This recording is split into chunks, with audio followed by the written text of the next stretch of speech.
रसूल करीम सल्लल्लाहु अलैहि वसल्लम के ज़माने में भी औरतें अपने शौहरों के कानों में फूंका करती थीं। एक साहब बारगाह नबी में हाजिर होकर अर्ज करते हैं, अल्लाह के रसूल, मेरी माँ का तो इंतकाल हो गया, मेरे अब्बा हैं घर में, मेरी बीवी है, लेकिन मेरे अब्बा और मेरी बीवी में बनती नहीं है। बीवी कहती है बाप से अलग रहो, और अब्बा कहते हैं कि बीवी को तलाक दे दो। आज हम लोग तो बीवियों के फूंक में आ जाते, लेकिन सहाबा ने सरकार से मसला पूछा कि किसकी बात माने, बीवी की माने या शौहर की माने, या बीवी की माने या अपने अब्बा की माने। तो अल्लाह के रसूल सल्लल्लाहु अलैहि वसल्लम ने इरशाद फरमाया था, इन्ना बन अबवाबुल जन्नह, कि बेशक बाप तुम्हारा जन्नत का दरवाज़ा है। माँ जन्नत है और बाप जन्नत का दरवाज़ा है। बेशक।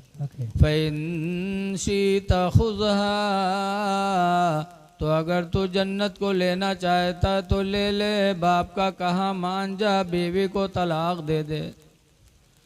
वइन शीता दय्याहा, और अगर जन्नत को खोना चाहता है तो खो दे, बीवी का बाप बीवी के साथ हो जा, बाप को छोड़ दे।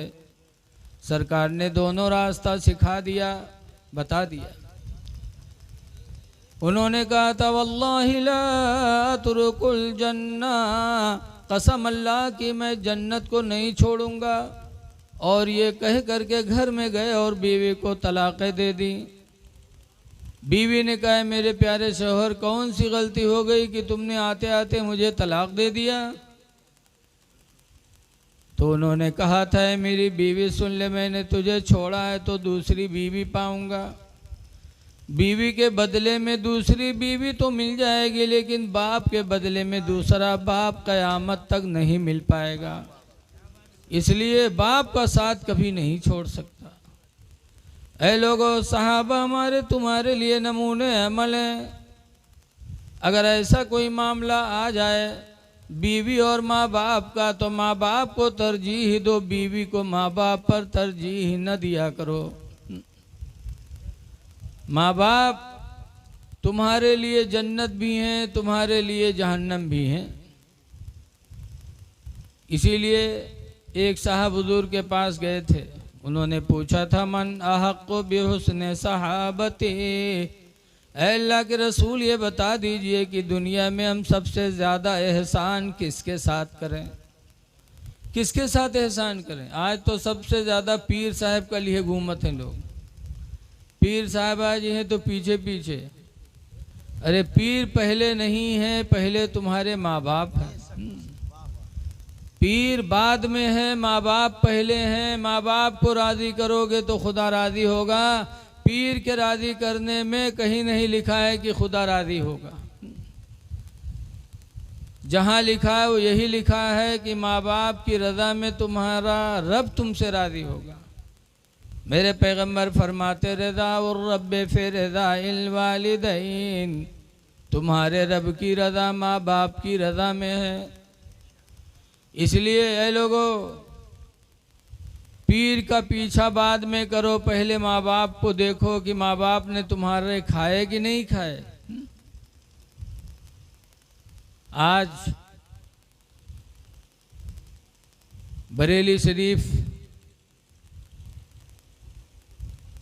के आला हजरत जहाँ से मुरीद हैं, वहाँ के गद्दी नशीन हुजूर नजीब हैदर हसन मियाँ फरमाया करते हैं अपने मुरीदों से कि ऐ मुरीदों, तुम ये न सोचना कि हम पीर को राज़ी करके जन्नत ले लेंगे। खुदा की कसम, जब तक माँ बाप राज़ी नहीं होंगे पीर तुम्हारे काम नहीं आएगा। बेशक। अच्छे पीर जो होते हैं वो यही तालीम देते हैं। लेकिन आजकल जो उन गांव-गांव घूमत है बाबा दई, वो कहा थे जौन कुछ हन बस हमीन हन। हमरे खन्नापुरवा गांव में एक बाबा आए, हफ्ता गुजर गया, मस्जिद में नहीं देखा गया उनका, और गाँव में रहे। बड़ा चर्चा बाबा के। एक दिन नमाज पढ़े मगरिब के चले तो 4-5 मेहरुए खड़ी सड़क पर फसर फसर करें, तो हम मुँह दारे बड़े। उनके कहा बात, कहने रे मौलाना भैया बहुत जलाली बाबा हैं। तो हम कहा कुछ देखो कोई करामत अरामत। कहने रे मौलाना भैया बहुत जलाली हैं, वो एक बीड़ी नहीं पिए थे, पूरे पूरे बंडल मांग लगाए के पिए थे। मौलाना भैया बहुत जलाली बाबा हैं। तो हमको जलाली बाबा हो कि जलाली दरूहा हो? दुनिया की नशा एक बीड़ी में पूरी आते हो के पूरे पूरे बंडल में। बताओ, यही मेहरुए करामत समझ लेते। ऐ लोगों, ऐसे ईमान के लुटेरे गांव गांव फिरते हैं। तुम पहले माँ बाप को राजी कर लो। साहबी ने पूछा, मन अहक़ बिहुस्ने सहाबते, अल्लाह के रसूल मेरे एहसान का दुनिया में सबसे ज़्यादा हकदार कौन है? मैं सबसे ज़्यादा एहसान किसके साथ करूं? फ़क़ाल रसूलुल्लाह उम्मुका, तो सरकार फरमाते तेरी माँ है, माँ है तेरी माँ। कुल तो सुम्मा मन, फिर वो कहते मैंने कहा अल्लाह के रसूल माँ के बाद फिर कौन है? फ़क़ाल रसूलुल्लाह उम्मुका, तो सरकार ने फरमाया तेरी माँ है। दोबारा भी फरमाया तेरी माँ है। तीसरी मर्तबा फिर पूछा सुम्मा मन, अल्लाह के रसूल फिर कौन है? तो तीसरी मर्तबा भी सरकार ने फरमाया उम्मुका, तेरी माँ है। सुम्मा मन, फिर कौन है अल्लाह के रसूल? फ़क़ाल रसूलुल्लाह अबूका, तो सरकार ने फरमाया तेरा बाप है। उसके बाद न उन्होंने कुछ पूछा ना नबी ने कुछ जवाब दिया। 3 मर्तबा मेरे पैगंबर ने माँ को बताया, बाप को 1 मर्तबा बताया। क्यों? औलाद पर माँ के 3 एहसान होते हैं। पहला एहसान माँ का यह है कि 9 महीना तक माँ अपने बच्चे को अपने पेट में रखती है। 9 महीना के अंदर अपने ख्वाहिशात को छोड़ देती है। बहुत सी चीज़ें खाने का दिल चाहता, लेकिन सोचती है बच्चे को तकलीफ होगी तो नहीं खाती। तो पहला एहसान माँ का यह है कि 9 महीना तक अपने पेट में रखती। और दूसरा एहसान ये है कि अपने सीने का दूध मुफ्त में 2 साल तक पिलाती रहती है, कोई बदला नहीं। जिनके यहाँ घर में दूध नहीं हो पाता, डब्बा लाना पड़ता, डब्बा लाने वालों से पूछो कितना महंगा दूध मिलता है बच्चों का। लेकिन माँ मुफ्त में अपने बच्चे को 2 साल तक दूध पिलाती है। लेकिन कुछ औरतें हैं जो दूध 2 साल तक नहीं पिलाती। कुरान हकीम में है वयरदाना हौलैन कामिलैन, लिखा है कि औरतें अपने बच्चों को 2 साल मुकम्मल दूध पिलाएं। लेकिन कुछ लोग अपने औरत का इतना मुहात कहते ना है दूध ना पियाए तो कमज़ोर हो जाइए। हम डब्बा दूध लिए थे। माँ के दूध में जो अल्लाह ने ताकत रखी है वो डब्बा में नहीं। इसीलिए आजकल बच्चे डरपोकना होते हैं। हमारे यहाँ बम्बई से मेहमान आए कुछ, हमारा घर गांव के बाहर था, अंदर लेटरिंग बनी हुई थी। एक बनारस के भी मेहमान थे, उसी में बम्बई रहते हैं। लेटरिंग कर रहे थे, बाहर लाही लाग रहा है, लाही में है कुत्ता लड़ाई लागे। बस वो पैखाना करता है, पैखाना करते भाग गया है बाहर। हम लोगों ने कहा क्या रे मौलाना साहब कुत्ता चढ़े आ रहे हैं, कुत्ता आ गया। हमने कहा यार तुम घर के अंदर हो, कुत्ता खेत में है। ये डर इतना क्यों है? इसलिए कि माँ का दूध बच्चों को बहुत कम मिलता है। 2 साल तक माँ अपने बच्चे को दूध पिलाती है बगैर पैसा लिए। और तीसरा एहसान ये है कि माँ अपने बच्चे की परवरिश करती है बगैर किसी लालच के। वैसी परवरिश कि बच्चा खा नहीं पाता तो माँ अपने बच्चे को निवाला खिलाती है। और वही माँ जब बूढ़ी होती है तो बच्चे को तौफीक नहीं होती कि अपने माँ को खाना दे दे। खिलाना तो छोड़ दो, हाँ, कब खिलाएंगे? जब जाकनी का वक्त आएगा। बाप या माँ की जाकनी का वक्त आ गया, अब मुंह में पानी नहीं जा रहा है तो लड़का दूध लेके जाएगा, चम्मच से डालेगा। बाप का दिल जलता है कि मेरे बच्चे, जब मैं खाने के लायक था तब तूने सोचा नहीं, और आज अब मेरे हलक से पानी नहीं जा रहा है तो तू दूध मेरे हलक में डाल रहा है। बड़े अफसोस की बात होती है। तो माँ के 3 एहसान हैं, इसीलिए अल्लाह के रसूल ने 3 मर्तबा माँ का नाम लिया। और अब्बा का 1 एहसान, वो क्या है कि बच्चे की वो भी परवरिश करते हैं। बच्चे को बाप भी पालता है, लेकिन बाप कौन मेरे पालत है? जही बाहर दिन भर रही है, शाम के जब आई हैं तो लड़कवा ले हैं बड़ी मोहब्बत से के हुलुलुलु करी हैं, और जहाँ लड़कवा के बुल्ल से नाक निकली वो कहीं पकड़ ही करे, पकड़ ले जाई का बाहर उठा के लेके जा। लेकिन ऐसे आलम में भी वो माँ आती है और अपने बच्चे को गोद में लेकर अपने दुपट्टे से नाक साफ करती है। माँ का एहसान बंदा कभी चुका नहीं सकता। इसीलिए एक साहब ने अपनी माँ को कंधे पे बिठा बिठा के 25 मरतबा हज कराया, 25 मरतबा। फिर उन्होंने पूछा, क्या मैं माँ के हक से अदा हो गया? तो सरकार फरमाते हैं कि माँ के हक से अदा तू कह रहा है? तेरे पैदाइश में तेरे माँ को तकलीफ के जितने झटके लगे थे, हो सकता उनमें से किसी एक झटके का बदला हो, वरना वो भी नहीं। ऐ लोगों, माँ बाप का एहसान बहुत है। इसीलिए कुरान में जगह जगह माँ बाप की तरफ अल्लाह ताला ने रग़बत दिलाई है। एक जगह अल्लाह फरमाता, वख़फ़िद लहुमा जनाहज़्ज़ुल्लि मिनर रहमा, ऐ मेरे बंदे, दोनों के लिए अपने बाजुओं को रहम दिली से झुका लिया करो। उन दोनों के लिए, किन दोनों के लिए? माँ बाप के लिए। कि जब अब्बा आए, अम्मी आए सामने, तो आपके बाजू झुक जाएं। लेकिन आज देखा जाता है कि बाप प्रधान बन गया, मौलाना हो गया लड़का। मिलने वाले आए हैं, मौलाना साहब दोस्तों में बैठे हैं, बूढ़ा बाप ला करके सबको पानी पिला रहा है। अब्बा चाय ले आओ, अब्बा पानी ले आओ। कितने अफसोस की बात है कि आलिम हो गए तो क्या बाप से मर्तबा आपका बुलंद हो गया? कितनों भी ओहदा अल्लाह दे दे, लेकिन माँ बाप से आपका दर्जा बुलंद नहीं हो सकता।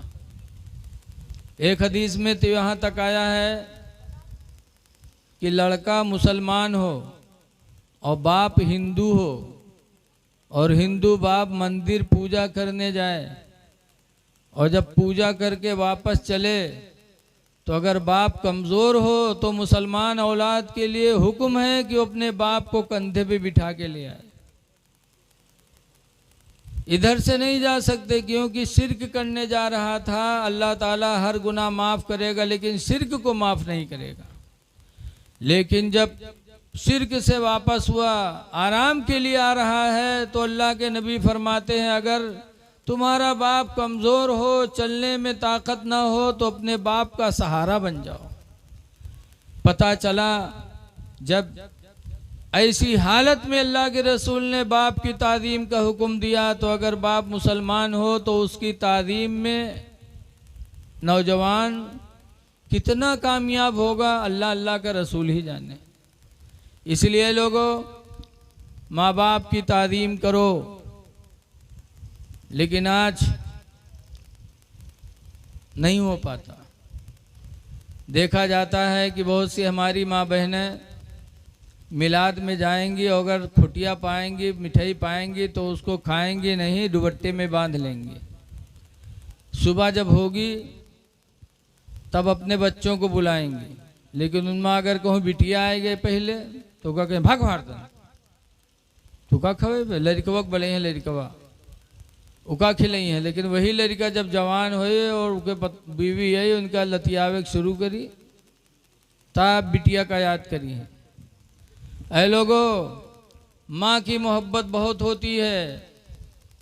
वो तुम्हारे लिए रात भर चंद बतासे, चंद खुरमे अपने कोच में बांध कर रखती है, सुबह आपको खिलाती है। लेकिन वही लड़का जब जवान होता है तो अच्छी अच्छी मिठाई लेके आएगा और माँ बाप से छुपा के रखेगा।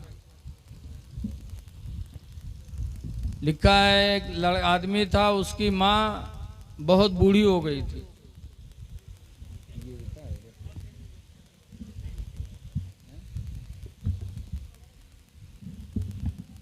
तब और गिरेगा इधर।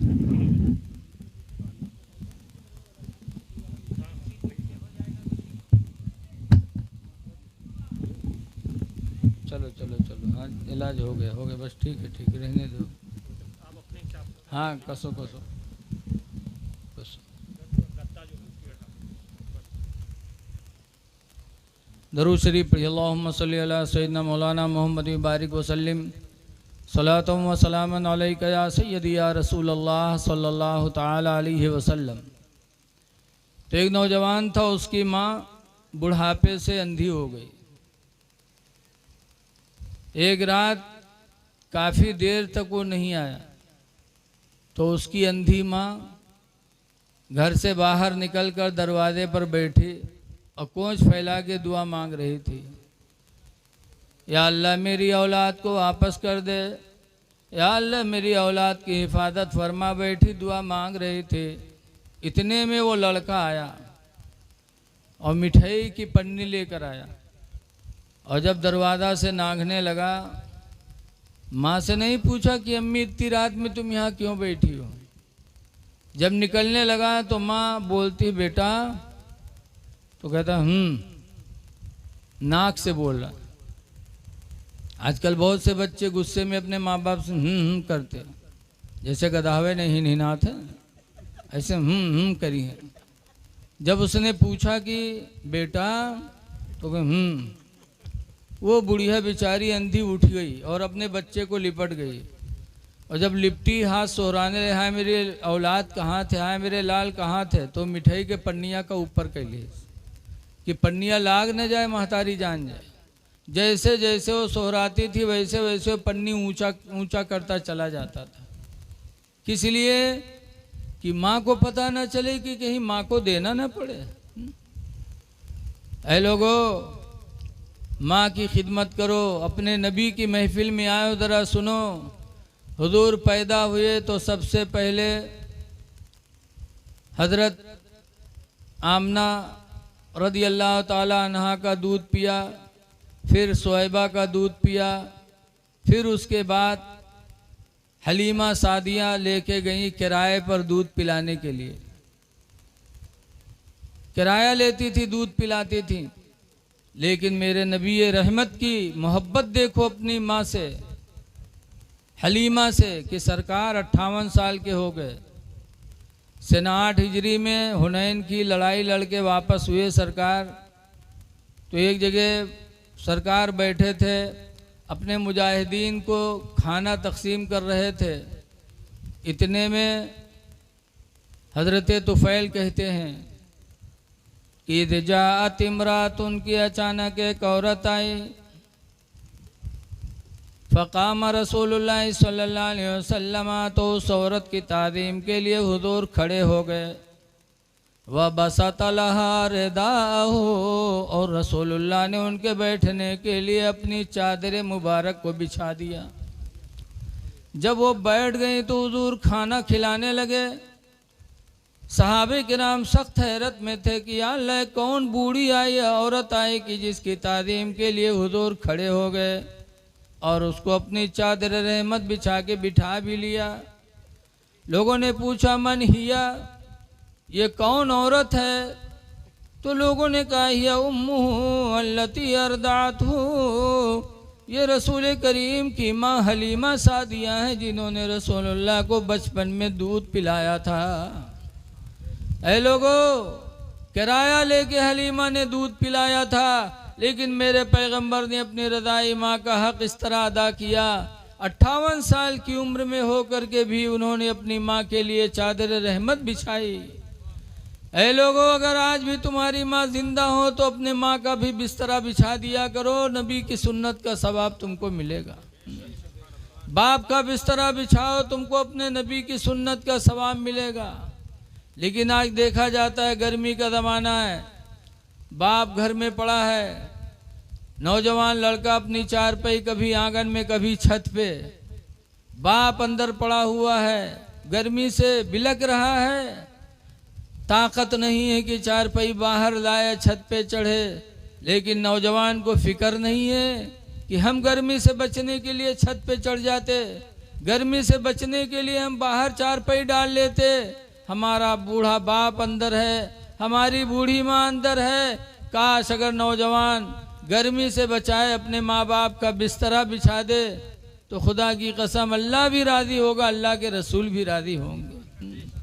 जैसे तुम्हें गर्मी लगती है वैसे तुम्हारे माँ बाप को भी तो गर्मी लगती है, लेकिन कमज़ोर हो गए, अब वो अपना बिस्तरा इधर से उधर नहीं ले जा सकते, तो आप उनकी तरफ तवज्जो नहीं देते।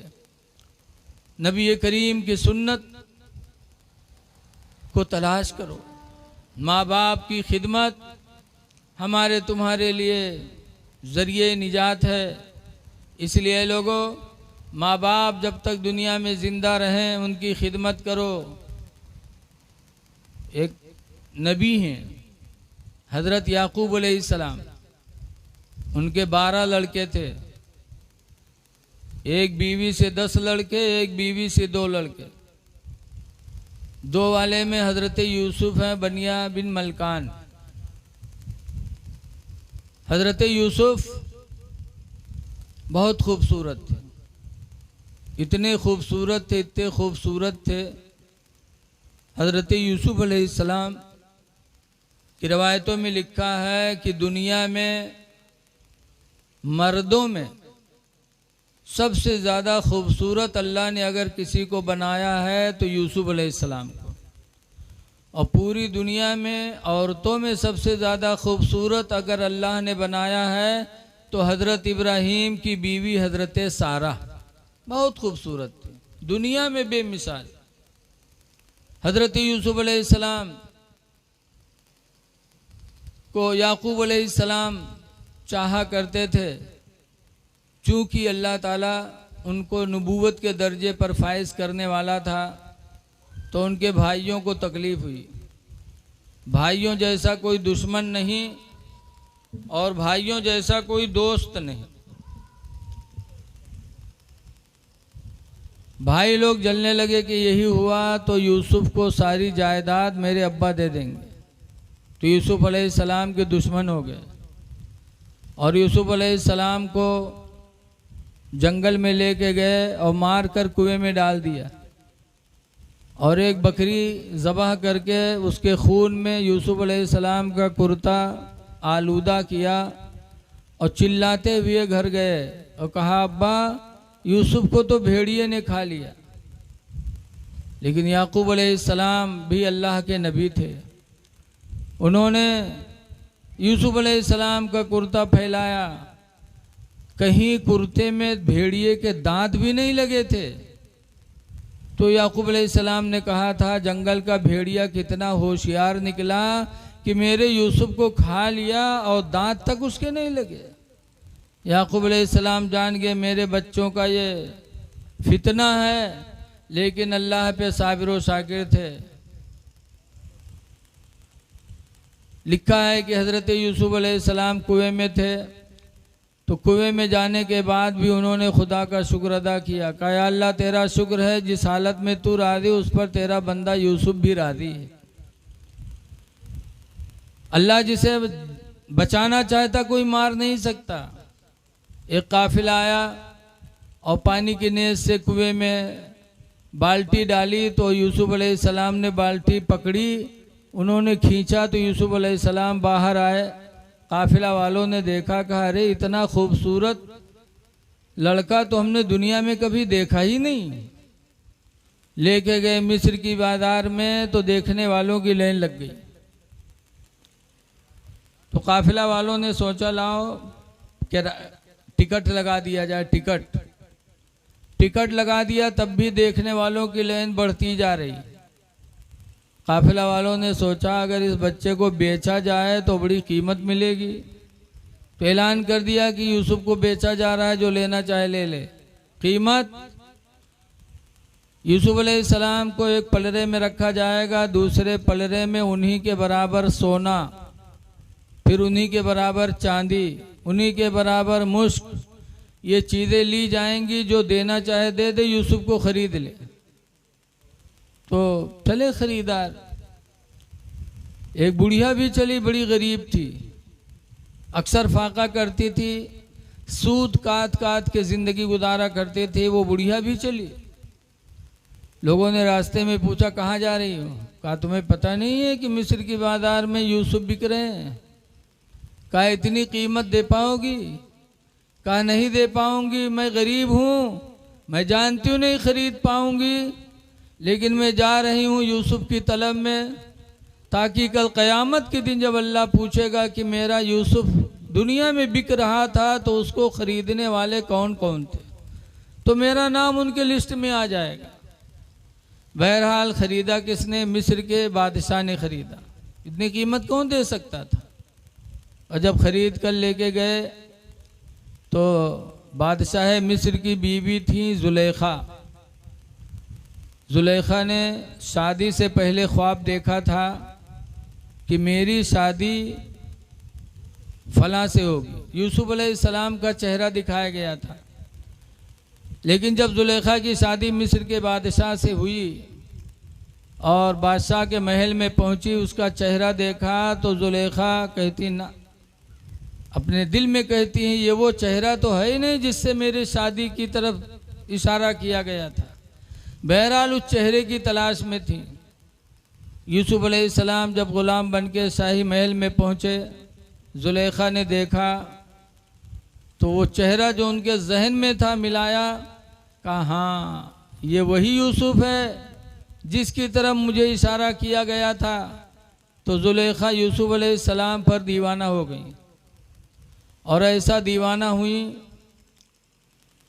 बादशाह की बीवी थी, हुक्म दिया कि 7 कमरों का एक महल बनाया जाए। बादशाह की बीवी थी, ऑर्डर हुआ, 7 कमरों का महल बना। और जब महल बन के तैयार हुआ तो इस तरह का महल था कि एक कमरे में जाओ, फिर दूसरे में जाओ, फिर तीसरे में जाओ, इस तरीके से वो महल था। जुलेखा ने यूसुफ अलैहिस्सलाम से कहा है जाने जाना, मेरे साथ चलो। लेके गई जुलेखा, एक कमरे में गई, फिर दूसरे में गई, ताला मारती चली गई। जब आखिरी वाले कमरे में लेके पहुंची तब जुलेखा ने यूसुफ अलैहिस्सलाम से गुनाह चाहा कि यूसुफ अलैहिस्सलाम जुलेखा से कुर्बत करें।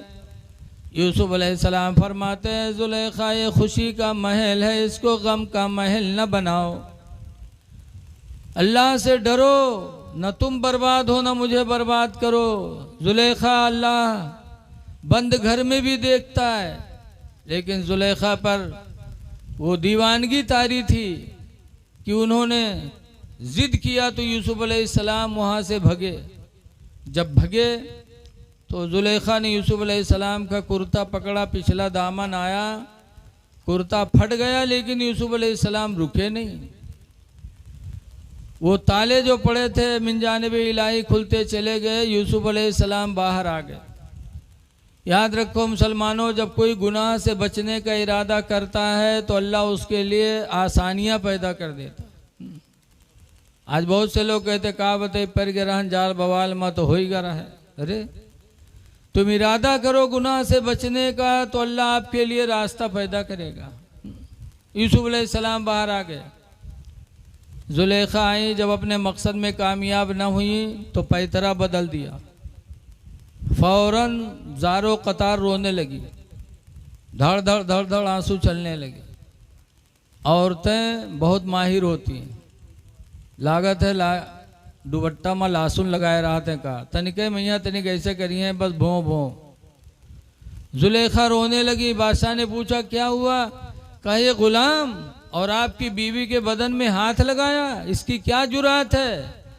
उल्टी तोहमत यूसुफ अलैहिस्सलाम पर रख दिया, इसकी सज़ा जेल है। यूसुफ अलैहिस्सलाम को जेल हो गई। लेकिन जब इंसान हक पर होता है तो अल्लाह उसकी मदद फरमाता है। कुछ लोगों ने कहा यूसुफ को ऐसे जेल में भेजना बेहतर नहीं है, इसकी तहकीक की जाए कि गलती किसकी है। तो मीटिंग हुई। उस मीटिंग को भी कुरान में अल्लाह ने बयान किया सूरह यूसुफ में।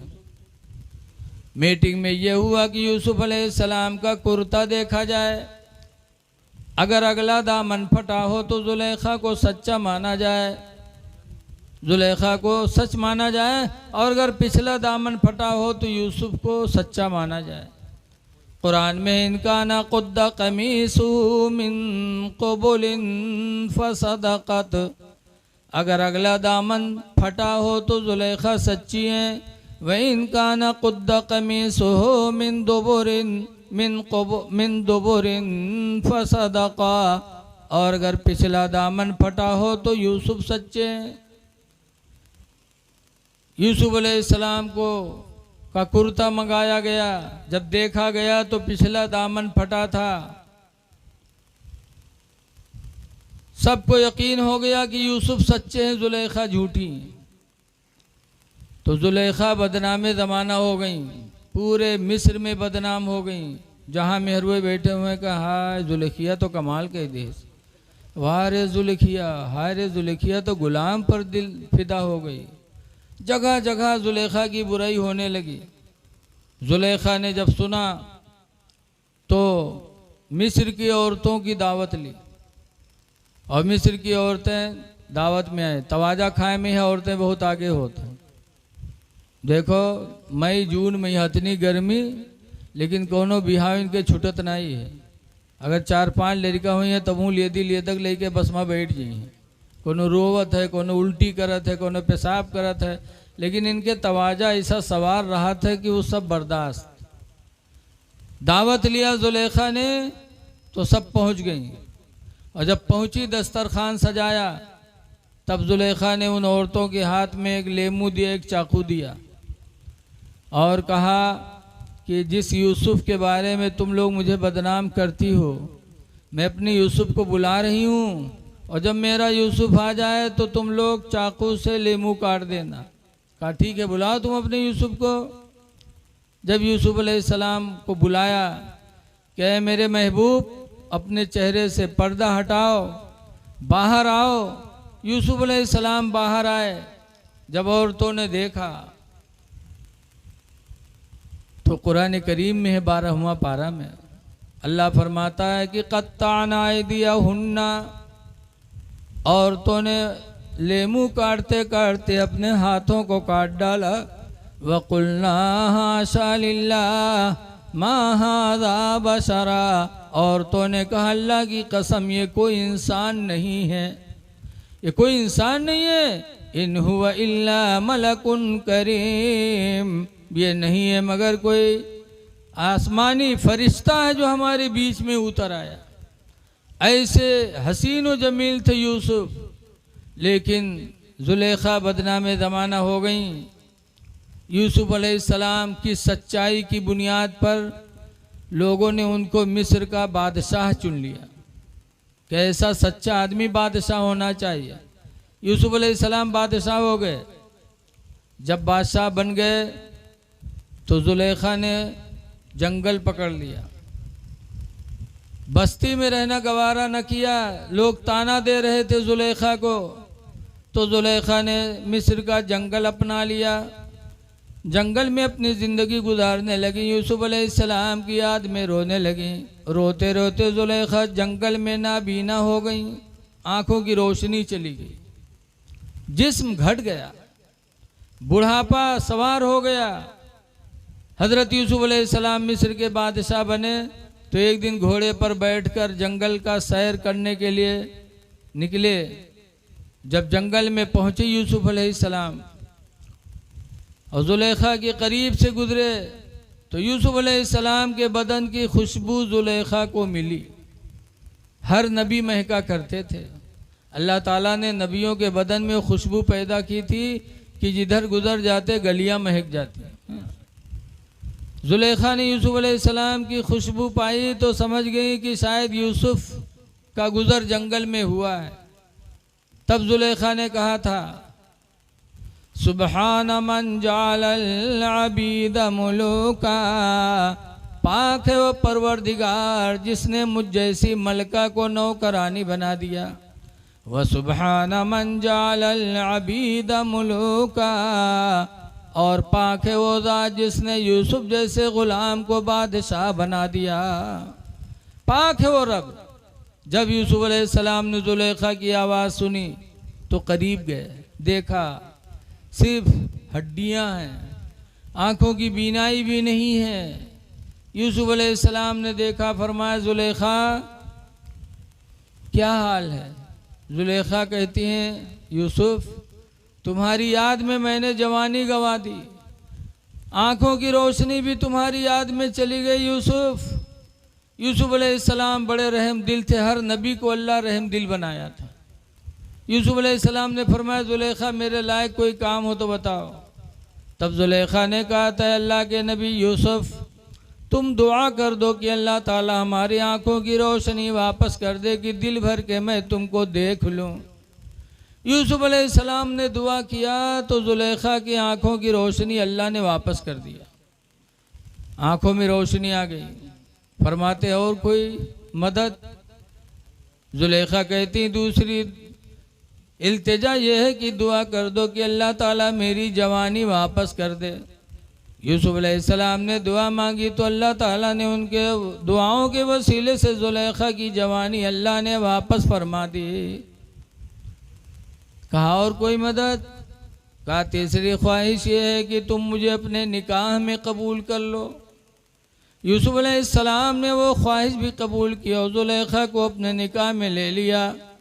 फिर उनसे एक लड़की पैदा हुई जिनका नाम बीबी रहमत पड़ा, और बीबी रहमत का निकाह एक अल्लाह के नबी हज़रत अय्यूब अलैहिस्सलाम से हुआ। यूसुफ अलैहिस्सलाम बादशाह थे, सूखा पड़ा, लोग भूखों मरने लगे, तो यूसुफ अलैहिस्सलाम खजाने से गल्ला बांटने लगे। तो इनके भाई भी उसी भूखमरी में पड़े, तो भाई लोग भी गल्ला लेने आए। वो समझते थे कि यूसुफ का तो इंतकाल हो गया, मार डाला हमने कुएं में। गए गल्ला लेने के लिए। जब भाइयों को यूसुफ अलैहिस्सलाम ने देखा तो पूछा अब्बा का क्या हाल है? तब भाई वे चौंके, कहीं ना अब्बा का क्या हाल है? कहीं हाँ हमारे अब्बा याकूब का क्या हाल है? तब उन लोगों ने कहा यूसुफ हो? कहा हाँ। तब थरथराने लगे कि अब तो यूसुफ बादशाह है, अब हमको जिंदा नहीं छोड़ेंगे, मैंने इनको मार कर कुएं में डाला था। लेकिन यूसुफ अलैहिस्सलाम ने जब अपने भाइयों की कपकपी देखी तो फरमाते ला तसरीब अलैकुमुल यौम, ऐ मेरे भाइयों तुम पर आज मेरी तरफ से कोई मलामत नहीं है, कोई शिकवा शिकायत नहीं है। ये बताओ कि अब्बा हैं कैसे? तो 12वां पारा में भाइयों ने कहा था वब यद्दत ऐनाहु मिनल हुज़्नि, कि उनकी दोनों आंखें तो आपके गम में रोते रोते सफ़ेद हो गई हैं, वो तो नाबीना हो गए। यूसुफ अलैहिस्सलाम को तरस आया। 12वां पारा में कुरान हकीम में कि अल्लाह ताला के पैगंबर यूसुफ अलैहिस्सलाम ने अपना कुर्ता उतारा और कुर्ता उतार कर फरमाया इज़हबू बिक़मीसी हाज़ा, ऐ मेरे भाइयों ये कुर्ता मेरा ले जाओ, अलक़ूहु अला ऐनैहि, ले जाकर उनके आँखों पे डाल दो। भाई लोग जब यूसुफ अलैहिस्सलाम का कुर्ता ले करके गए तो याकूब अलैहिस्सलाम घर में थे, नाबीना हो गए थे। लेकिन जब कुर्ता लेके घर के करीब पहुँचे तो यूसुफ के कुर्ते की खुशबू घर में पहुँच गई। घर में पहुँची तो याकूब अलैहिस्सलाम उठ पड़े, कहा हाय मेरे लाल यूसुफ की खुशबू आ रही है, हाय मेरा यूसुफ कहाँ है? ये कह करके याकूब अलैहिस्सलाम बाहर निकले। इतने में उनके भाई यूसुफ के कुर्ता लेकर पहुँचे, याकूब अलैहिस्सलाम को दिया। कहा अब्बा यूसुफ तो मिस्र में बादशाह बने बैठे। याकूब अलैहिस्सलाम ने अपने बेटे यूसुफ के कुर्ते को ऐसे चेहरे पे रखा। कुरान करीम में फरतद्द बसीरा, तो हजरत याकूब की आंखों की रोशनी वापस आ गई। पता चला बुजुर्गों के तबर्रुक में अल्लाह ने शिफा रखा, आंखें वापस आ गईं। चल पड़े यूसुफ अलैहिस्सलाम की जियारत के लिए। 80 साल का ज़माना गुजर गया था। कितने साल का? 80 साल का ज़माना गुजर गया था। बाप बेटे में दूरी दूरी। जब याकूब अलैहिस्सलाम पहुँचे, यूसुफ अलैहिस्सलाम तख्त पे बैठे थे, देखा कि अब्बा आ गए हैं तो उठना चाहा, फिर नहीं उठे, बैठे रह गए। तो अल्लाह ताला ने वही फरमाई, यूसुफ तुम्हारे अब्बा हैं और तुम अपने अब्बा की ताजीम के लिए खड़े नहीं हुए। ऐ यूसुफ, मेरी इज्जत व जलाल की कसम, अब तुम्हारी औलाद में मैं किसी को नबूवत अता नहीं करूंगा, तुम्हारी नस्ल में कोई नबी नहीं पैदा करूंगा। बाप आया और बाप की ताजीम के लिए तुम खड़े नहीं हुए। इमाम ग़ज़ाली लिखते हैं, ऐ लोगों, यूसुफ अलैहिस्सलाम तो नबी थे, हम नबी के कदम के तलवों के धूल के बराबर भी नहीं हो सकते। जब वो अपने बाप की ताज़ीम के लिए खड़े नहीं हुए तो अल्लाह ने फरमाया, इज्जत व जलाल की कसम, अब तुम्हारी नस्ल में कोई नबी नहीं पैदा करूँगा और हम और आप तो किसी लायक नहीं हैं। अगर हमने आपने अपने बाप की ताज़ीम खड़े हो करके न किया तो क्या अल्लाह कभी हमसे राज़ी होगा? कभी राज़ी नहीं हो सकता। इसलिए लोग अपने माँ बाप की ताज़ीम करो, उनकी खिदमतें करो। यूसुफ अलैहिस्सलाम के मुल्क में 7 साल का सूखा पड़ा था।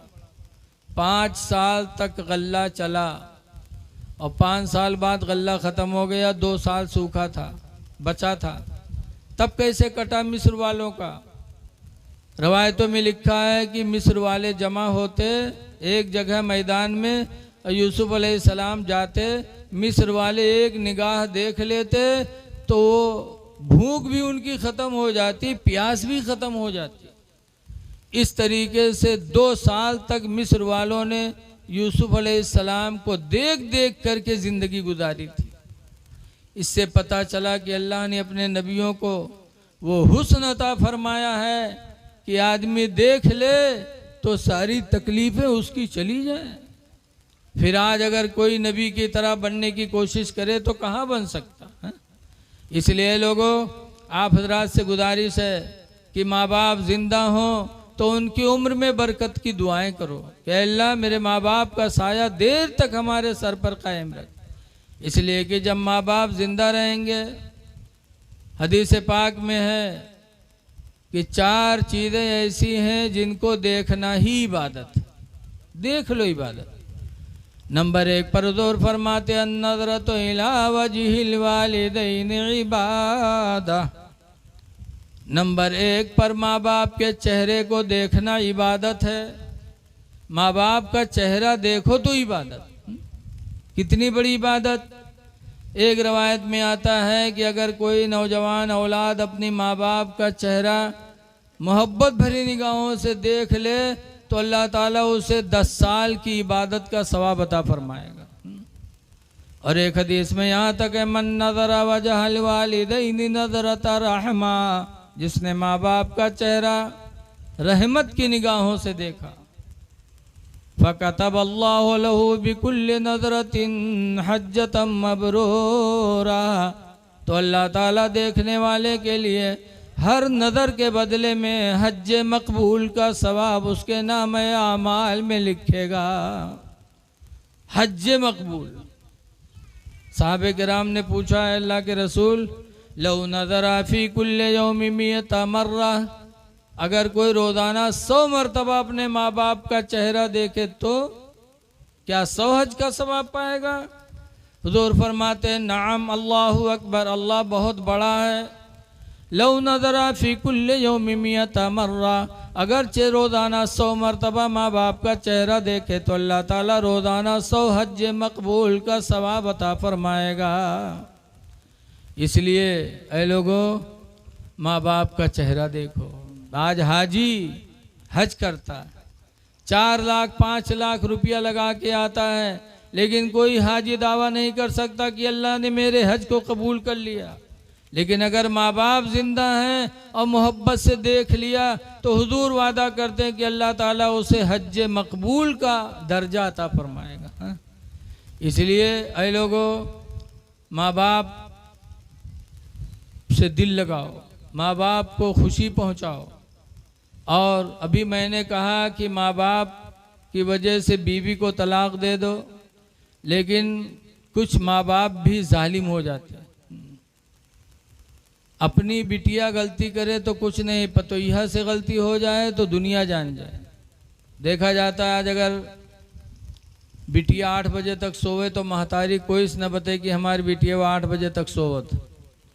अगर पतोहिया आ जाए वो कहूँ कि आँखें लाग जाए सुबह सो जाए तो वो डाइन सास मोहल्लम घूम घूम के का कही, हमारे यहाँ भैंसिया तो आँखें नहीं खुलत, हमारे यहाँ भैंसिया तो 10 बजे तक पड़ी है। बच्चे बताओ, तुम्हारी बिटिया सोए तो किसी को पता न चले और पतोहिया सो जाए तो पूरा गांव गंधा जाए।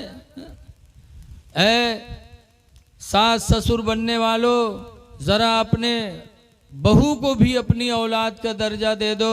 अगर सास अपनी बहू को बेटी मान ले तो कोई बेटी ऐसी नहीं बहू जो अपने सास को माँ का दर्जा न दे। लेकिन आजकल औरतों का फितना बहुत अहम होता है, इसलिए बीवियों को भी नज़रअंदाज न करो। कुरान जो नादिल हुआ उसमें बीवियों के लिए हुक्म है। अल्लाह फरमाता आशिरुहुन्ना बिल मारूफ, ऐ लोगों अपनी औरतों के साथ अच्छा बर्तावा करो। इसीलिए रसूलुल्लाह सल्लल्लाहु अलैहि वसल्लम के निकाह में 11 बीवियाँ थी, 11 बीवियाँ।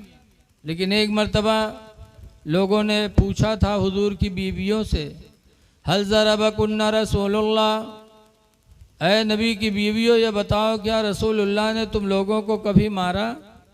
तो बीवियों ने कहा था मा दरबना रसूलुल्लाह शय्यन क़त्तु बियदिही, कि अल्लाह के रसूल ने हम लोगों को कभी किसी चीज़ से नहीं मारा।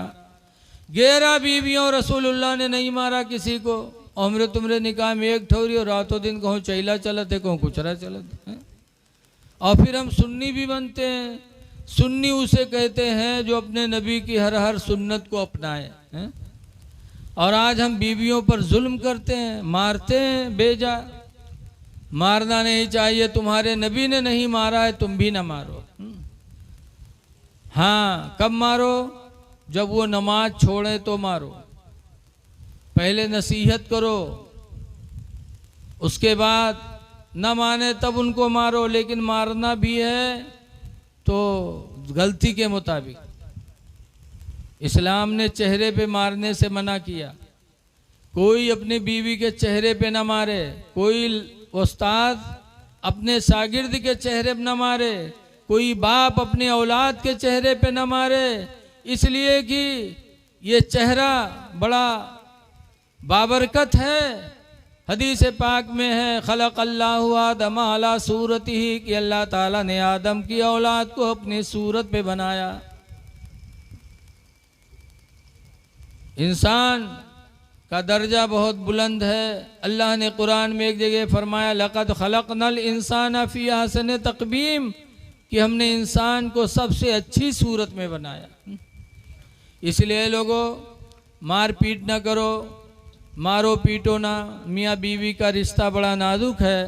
अल्लाह फरमाता हुन्ना लिबासुल लकुम, कि बीवियाँ तुम्हारी लिबास हैं, वान तुम लिबासुल लहुन्ना, और ऐ मर्दो तुम अपनी औरतों के लिबास हो। लिबास का काम है इज्जत का छुपाना। लिहाजा बीवी से कमी हो जाए तो शौहर उसको छुपाए, शौहर से कोई कमी हो जाए तो बीवी उसको छुपाए, क्योंकि मियाँ बीवी को अल्लाह ने एक दूसरे का लिबास बताया है। इसलिए बीवियों के साथ भी उसने सलूक करो। लेकिन कुछ लोग मारने ही में बहादुरी समझते हैं। अगर वो न मारे तो क्या महतरिया मोहल्लम का कहे कि हमारा लड़कवा तो मेहरियाए गवा, अल्लाह जाने कौन घूंटी पियाए दी से उके तो निगाह नहीं उठत है, हाथ है नहीं उठत। अरे मारना इस्लाम में बेहतर नहीं है, लेकिन कुछ लोग आदी होते हैं। एक आदमी रहा, वो अपनी बीवी को बहुत मारे, लेकिन उसके बाप ने जब लड़की को भेजा था तो बाप ने कहा था बेटी शौहर के घर जा रही हो, खुशी के दिन आएंगे तुम्हारी जिंदगी में तो खुदा का शुक्र अदा करना। मुसीबत के दिन आएंगे तो बेटी सब्र करना, शौहर के घर से मरने के बाद ही तुम्हारे कदम बाहर निकलने हैं, जिंदगी में शौहर के घर से तुम्हें बाहर नहीं आना है बेटी। मुसीबत के दिन हो तो सब्र करना, खुशी के दिन अल्लाह देगा तो खुदा का शुक्र अदा करना। माँ बाप ने ये वसीयत दे के भेजा था, इसलिए शौहर जालिम मिल गया मारता था तो बीवी खामोश रहती थी, सब्र करती रहती थी। सब्र करते करते शौहर के मिजाज से वो वाकिफ़ हो गई, तो जैसे शौहर का मिजाज वैसे वो काम काज करने लगी, तो धीरे धीरे मारपीट बंद हो गई। हफ्ता 2 हफ्ता गुजरेगा, मारपीट नहीं भे तो चटपटा है, कहा अल्लाह का मारी तरह कसके मारी, अब तो ये गलती है नहीं मिलत।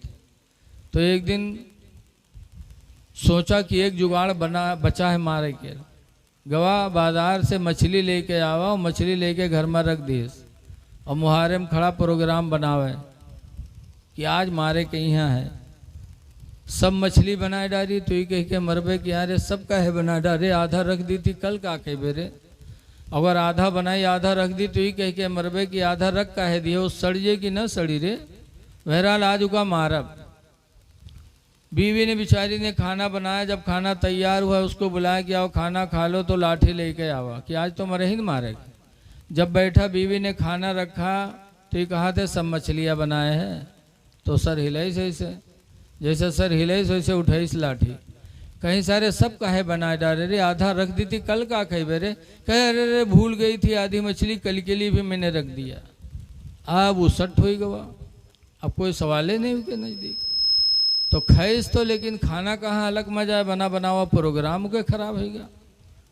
थोड़ा बहुत खैस हटाए दी। गर्मी का ज़माना था, बीवी ने आंगन में चारपाई डाला, बिस्तर लगाया, जब ये लेटा तो बीवी गई, सोचा कि मेरा शौहर है, मेरे लिए दिन में रोज़ी कमाया, थका मांदा है, तो बीवी गई पैर दबाने लगी, लेकिन उस जालिम वही चक्कर में पड़ा कि कैसे ही का मारी।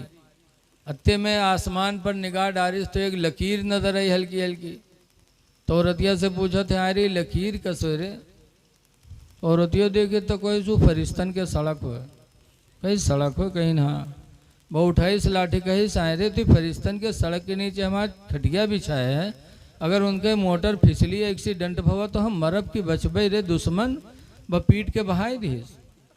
लिखते हैं इंसान इतना बड़ा जालिम होता है। ऐ लोगों, बीवियों पे जुल्म न करो, ये खुदा की अमानत है जो तुम्हारे सुपुर्द की गई हैं। माँ बाप का भी हक अदा करो, बीवियों का भी हक अदा करो, एक दूसरे के साथ अच्छा बर्तावा करो। हदीस पाक में हुजूर फरमाते हैं ला यरहमुल्लाहु, अल्लाह उस पर रहम नहीं करेगा, मल्ला यरहमुन्नास, जो इंसानों पर रहम नहीं करेगा। तो सबसे ज़्यादा तुम्हारी रहम की मुस्तहिक है तुम्हारी बीवी, इसीलिए प्यार मोहब्बत से ज़िंदगी गुजारो, एक दूसरे को अच्छी तलकीन करो, खुद भी नमाज़ पढ़ो और अपनी बीवी बच्चों को नमाज़ पढ़ाओ। आखिरी बात कह के मैं अपनी तकरीर ख़त्म कर रहा हूँ कि आज किसी के पास 50 बीघा ज़मीन हो जाता है तो नमाज के किनारे नहीं जाता। कोई नेता बन जाता, प्रधान बन जाता तो सोचता है गरीब लोग नमाज पढ़ें, हम तो प्रधान हैं, मालदार हैं, हमारी क्या ज़रूरत है। लेकिन ऐ लोगों, हज़रत अली शेर खुदा की ज़िंदगी नज़रों के सामने रखो। हज़रत अली शेर खुदा को अल्लाह ताला ने पूरी दुनिया का अमीरुल मोमिनीन बनाया था, लेकिन नमाज फजर में सबसे पहले हज़रत अली शेर खुदा कूफा की मस्जिद में तशरीफ़ ले जाते थे सबसे पहले, और ऐलान करते जाते थे अस्सलाह अस्सलाह, नमाज नमाज। हज़रत अली खुद भी जाते थे, लोगों को बेदार करके जाते थे। पता चला कि हज़रत अली ने हमें सबक दिया कि अल्लाह वहदा दे दे, लेकिन नमाज तुम्हारी छूटनी नहीं चाहिए, क्योंकि नमाज मेरे नबी की आंखों की ठंडक है। इसलिए मैं आप हजरात से गुजारिश करता हूँ कि आप नमाज़ों के पाबंद रहें, माँ बाप की खिदमत करें, और ये महीना रबीउल अव्वल शरीफ का है, अपने नबी से खूब मोहब्बत का इजहार करें, और ये सोच लें कि जिस नबी का हमने कलमा पढ़ा है उस नबी को अल्लाह ने हमारे तुम्हारे लिए रहमत बना के भेजा है, तो रहम तुम भी पैदा करो। अल्लाह के रसूल सल्लल्लाहु अलैहि वसल्लम एक दिन जा रहे थे और हातिम ताई की लड़की इस्लाम नहीं लाई थी, गैर मुस्लिमा थी, जा रही थी, सर पे दुपट्टा नहीं था। तो हजरत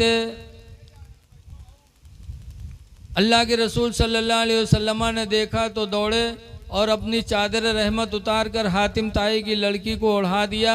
तो हातिम ताई की लड़की कहने लगी कि मैंने इस्लाम कबूल नहीं किया, आपसे दुश्मनी भी मैं करती हूँ, इसके बावजूद तुम्हारे रहमो करम का या आलम कि मेरे सर पे दुपट्टा नहीं देखा तो तुमने चादर रहमत अता कर दी। खुदा की कसम आपका इखलाक बता रहा है कि ना आपकी नबूवत झूठी हो सकती, ना रिसालत झूठी हो सकती। मैं ईमान लाती हूँ। कलमा पढ़ा हातिम ताई की लड़की ने, ला इलाहा इल्लल्लाहु मुहम्मदुर रसूलुल्लाह सल्लल्लाहु अलैहि वसल्लम।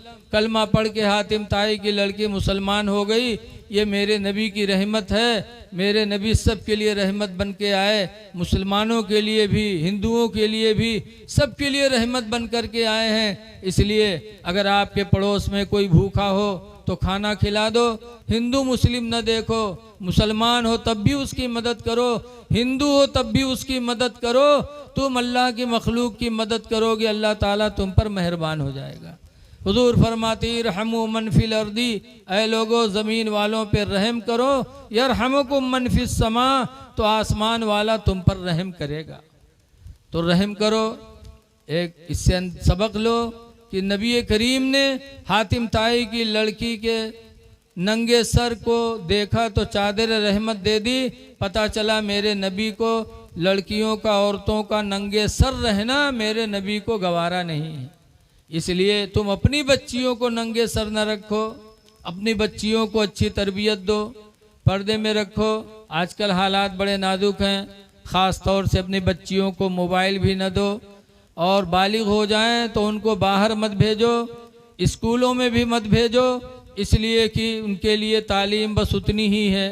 इसीलिए हज़रत उमर रज़ी अल्लाह ताला अन्हु मना करते थे कि लड़कियों को पढ़ना तो सिखाओ लेकिन लिखना न सिखाओ, क्योंकि लिखना सिखाओगे तो तहरीर की बुनियाद पर ये गलतियां कर सकती हैं। अब आज तो मोबाइल का ज़माना आ गया।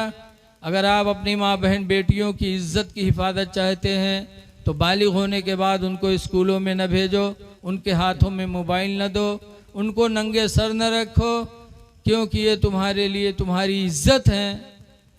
अल्लाह ताला हमको आपको अपनी औलादों की सही हिफाजत करने की तौफीक अता फरमाए। मौलाना जान मोहम्मद साहब माशाअल्लाह सुना मदरसा चला रहे हैं। आप हजरात अपने बच्चों को मदरसे भेजो और मदरसे का ख्याल रखो, इसलिए कि मदारिस ये इस्लाम की बुनियाद हैं। नमाज, रोज़ा, हज व ज़कात जब ही अदा होगी जब हमारे अंदर दीन की तालीम होगी, और मदारिस होंगे तभी दीन की तालीम होगी। इसलिए मदरसों की तरफ ख़ास तवज्जो दो। जो कुछ कहा गया अल्लाह ताला इसे कबूल फरमाए। चूँकि अभी बहुत से लोग बाकी हैं, इसलिए उनका आप भी कुछ पैगाम सुने और लेके जाएं। बस आप हजरात से ही गुजारिश है कि नमाज़ों को न छोड़िए, साफ़ सुथरा रहिए। अगर आप नापाक रहेंगे तो अल्लाह ताला कभी आपसे मोहब्बत नहीं करेगा। कुरान करीम में व युहिब्बुल मुतताहिरीन, अल्लाह ताला पाक रहने वालों से मोहब्बत करता है। इंसान की फितरत में भी पाकी है। देखा जाता है अगर किसी के घर मेहमान आते हैं, लड़के साफ सुथरा निकलते हैं तो मेहमान उसको उठा लेता, प्यार करता है। और अगर लड़का ही में निकले कि बुल्लू बुल्लू आँखें बहा, नकुने बहात है, तब कोई उसको उठाएगा? है? आजकल हमारी बहुत सी माँ बहनें जो हैं मदरसा में कहे मौलाना साहब तनी तबीज बनाए दो। पूछो कहा बात? तो कहा था हमरे गुडुआ कब्बा तो हमरे लंग निगाहें नहीं उठावत है। अरे जब महीनन नहाई हो ना है? तो आदमी के निगाह उठेगी। है? हमारी माँ बहनें कब बन संवर के निकलेंगी? जब कहीं शादी होगी, कहीं मेले में जाना होगा। है? और घर में बन संवर के नहीं रहती। है? अल्लाह कुरान में फरमाता ला युबदीना ज़ीनतहुन्ना, कि कोई औरत अपनी जीनत अपना बनाओ संवार जाहिर न करे, इल्ला लिबुलतिहिन्ना, मगर अपने शौहर के सामने। बन संवर के शौहर के सामने रहो ताकि शौहर तुमसे मोहब्बत करे, तुम शौहर से मोहब्बत करो, तो इंशाअल्लाह कभी ना इत्तेफाकी नहीं होगी। लेकिन घर में रही हैं तो कोई मतलब नहीं, चुड़ैलिन बनी रही हैं। और जब कहूँ जइए शादी ब्याह में तब हुआ बन संवर के जइए और हुआ कोई से मुस्कियाई बतियानी कहूँ मर्दवा देख लीस बहुएं से लतियावे शुरू कर देते कि किसे बोलत रह रे मुस्कियाने किससे रह रे तू तो है मेरी माँ बहनों, अगर तलाक से बचना चाहती हो, शौहरों की नफरत से बचना चाहती हो तो तुम बनाओ संवार करो, अपने घर में रहो ताकि तुम्हारा शौहर भी देख करके तुमसे खुश हो कि अल्लाह ताला ने हमें खूबसूरत औरत अता फरमाया है। अल्लाह हमको आपको अमल की तौफीक अता फरमाए। अस्सलामु अलैकुम व रहमतुल्लाहि व बरकातहू।